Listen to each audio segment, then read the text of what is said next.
Bienvenue dans cette nouvelle édition du QG Week-end. Au sommaire, le processus de réconciliation nationale en question en Côte d'Ivoire. Pour certains experts, l'unité nationale est plus importante que l'élection présidentielle, le scrutin qui se déroulera en octobre 2015. Les Nations Unies prônent une coordination nationale pour lutter contre le virus Ebola. Une conférence s'est tenue à New York ce vendredi au moment où l'Organisation mondiale de la santé a annoncé que la barre des 4000 décès avait été franchie. Et puis le Maroc ouvre les portes de son premier musée national, baptisé Mohamed VI. Il a pour vocation d'exposer 50 années d'œuvres d'art. Sa construction aura duré 10 ans et coûté 9 millions de dollars. À l'approche de l'élection présidentielle de 2015, la question de la réconciliation nationale se pose en Côte d'Ivoire. Après la crise post-électorale de 2010 qui s'était soldée par 3000 victimes, le pays a mis en place une comité dialogue, vérité et réconciliation. Mais l'ouverture prochaine du procès de l'ancien chef d'État Laurent Gbagbo pourrait une nouvelle fois fragiliser la société ivoirienne. Ibra Radinjaï. C'est une question essentielle qui se pose aujourd'hui en Côte d'Ivoire. Où en est la réconciliation nationale depuis la création de la commission Dialogue, Vérité et Réconciliation initiée en juillet 2011. La question de la réconciliation nationale est un pilier du premier mandat du président Alassane Ouattara.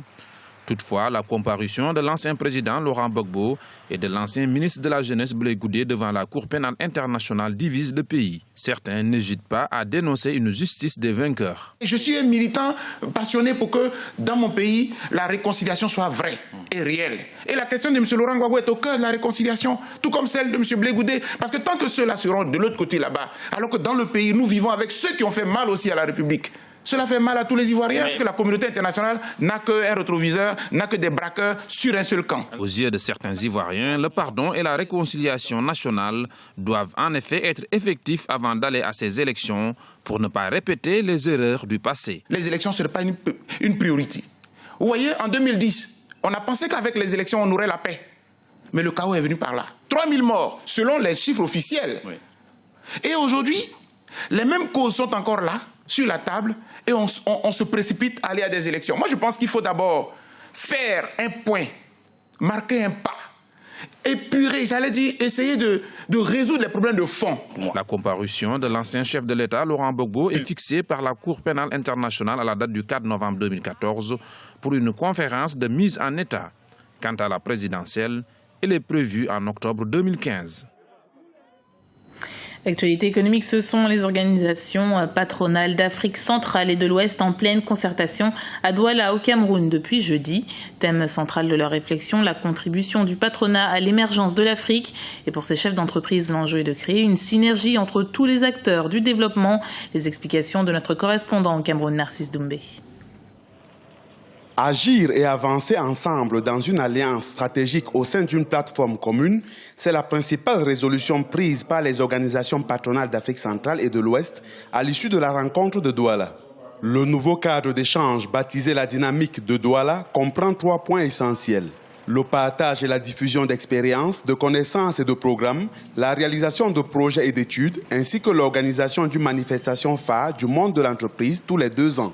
L'objectif pour les chefs d'entreprise africains est de mutualiser leurs moyens et de multiplier les partenariats afin d'investir dans les projets de dimension régionale et continentale. Nous restons convaincus qu'il nous appartient à nous, acteurs du secteur privé, national, régional et continental, de mieux nous organiser, de renforcer nos capacités et de nous donner les moyens afin d'occuper la place qui est la nôtre et de jouer notre rôle dans la création de richesses et d'emplois pour le développement économique et social de nos pays, de nos régions et de notre continent. Nous sommes convaincus, face à cette exigence, de la nécessité de passer du stade des réussites individuelles à la création d'une dynamique de progrès menée collectivement. Ce rapprochement inédit entre patronats africains est apprécié à sa juste valeur par les experts présents à cette rencontre.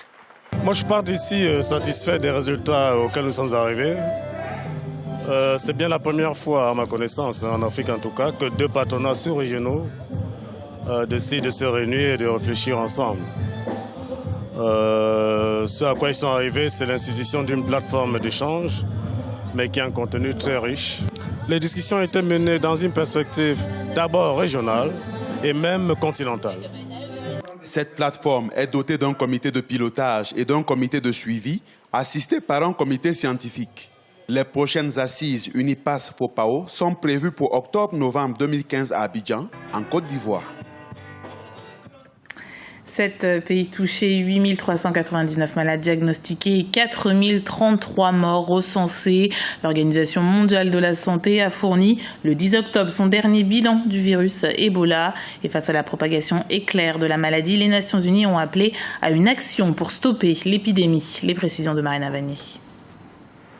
Du Libéria aux États-Unis, Ebola inquiète. Le dernier bilan fait état de plus de 4000 morts, une situation qui préoccupe la communauté internationale. Lors d'une conférence à New York ce vendredi, les responsables de l'ONU ont appelé à une coordination internationale des efforts pour maîtriser le virus. Cette épidémie progresse très rapidement, sans un réel effort de contrôle. Et notre engagement à tous est de parvenir d'ici quelques mois à le freiner. Le virus Ebola a eu un impact énorme sur les pays touchés, comme la Guinée et la Sierra Leone. Si la maladie a éclaté en Afrique de l'Ouest, des cas ont été confirmés depuis quelques jours aux États-Unis. Pour le président guinéen Alpha Condé, il faut désormais des solutions pratiques pour contenir la propagation d'Ebola. Bon, nous sommes très heureux qu'il y ait la mobilisation, mais il faut que cette mobilisation ne reste pas verbale, mais il faut qu'elle soit concrétisée tout de suite sur le terrain. Le virus se transmet par le contact direct avec les fluides corporels d'une personne infectée. Il n'y a pas de remède ou de vaccin approuvé à ce jour. Et aucun changement à l'ordre du jour, c'est la réponse formulée par la Confédération africaine de football aux autorités marocaines. Le Maroc, pays hôte de la Coupe d'Afrique des Nations 2015, avait en effet demandé à reporter la compétition à cause de la propagation du virus Ebola. La CAF qui précise toutefois que la demande marocaine sera traitée lors de la prochaine réunion du comité exécutif le 2 novembre à Alger. Pour rappel, la compétition doit se dérouler du 17 janvier au 8 février. Écoutons l'analyse de notre éditorialiste Mohamed Traoré. Chacun défend ses intérêts. Le Maroc est un pays de tourisme, donc ça fait l'essentiel de leur économie. Donc certainement, ils n'ont pas envie de créer une certaine psychose en recevant toutes les équipes. La CAF est dans son rôle et la CAF ne peut pas se permettre que cette CAN soit délocalisée pour deux raisons. La première, c'est les intérêts économiques qui sont autour de cette CAN-là. Autant le pays organisateur met de l'argent pour l'organisation, mais la CAF aussi a des engagements au chiffre à des centaines de milliards. Le deuxième aspect, c'est que le gros du contingent des joueurs africains, ils sont en Europe. Et les dates de la CAN sont presque des dates aujourd'hui officielles FIFA qui font que les joueurs peuvent être libérés par les clubs. Mais si on décale la CAN, c'est un risque que les clubs refusent de libérer leurs joueurs. On reste au Maroc et c'est une grande première culturelle pour le royaume chérifien. Le musée Mohamed VI d'art moderne et contemporain de Rabat vient d'être inauguré par le roi du Maroc. Première exposition 1914-2014, 100 ans de création et elle retrace un siècle d'art pictural marocain. Un événement attendu, comme nous le montre ce sujet de Marina Vanier, commenté par Yohara Ndjaye. 60 ans après son indépendance, le Maroc inaugure son premier musée national. Baptisé Mohamed VI, cette institution d'art moderne a coûté 9 millions de dollars. Le musée abritera en permanence des expositions temporaires. Au détour des façades, on peut apercevoir un auditorium, des laboratoires de conservation et un centre d'éducation. Après 10 années d'attente, ce joyau architectural scintille au cœur de Rabat, au grand bonheur des artistes. Nous avons réclamé et attendu ce musée pendant des décennies. Aujourd'hui, il est ouvert à Rabat, la capitale du Royaume du Maroc. Je crois que ce sera une porte d'entrée importante pour l'art contemporain et également pour le Maroc contemporain. Contemporain, le musée Mohamed VI l'est, avec ses 300 œuvres réparties sur 4 sections, notamment la génération des années 1950 et les développements en cours depuis l'an 2000, le tout sur des fondations avant-gardistes. Un bâtiment moderne, pourtant il est contemporain.